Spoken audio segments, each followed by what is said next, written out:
जी संजय गांधी श्रावणबाळ योजना आहे ती योजना या लाभार्थ्यापर्यंत पोहोचण्यासाठी आणि ते प्रकरण तयार करण्यासाठी आपल्या बार्शी तहसील कार्यालयाच्या बाहेर मोठा एजंटचा सुळसुळाट झालेला आहे। आताच मी जस्ट बिभीषण मुसळे या नामक एजंटाने, तो स्वतः सुद्धा दिव्यांग आहे, परंतु या श्रावणबाळ योजना असेल, संजय गांधी निराधार योजना असेल, असं बाहेरच्या एजंट लोकांचा सुळसुळाट अशाप्रमाणे की आता जो ही ताई आहे खंडवीची विधवा निराधार आहे, या ताईंनी बिभीषण मुसळे यांच्याकडे संजय गांधी निराधार योजनेचं प्रकरण करायला दिलं होतं।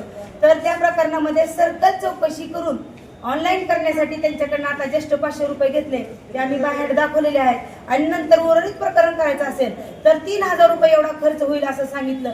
ज्यावेळी मी त्यांना विचारणा केली असता त्यांनी तोंडाने म्हटले की कुठलाही अधिकारी सही घेत असताना आम्हाला फुकट सह्या देत नसून आम्हाला त्यांना पैसे द्यावे लागतात, म्हणूनच 4 आणि 5000 रुपये खर्च लागतो असं त्यांनी स्टेटमेंट दिलं। त्यांना मी म्हटलं की त्या अधिकाऱ्याचं नाव सांगा, परंतु त्यांनी सांगितलं नाही।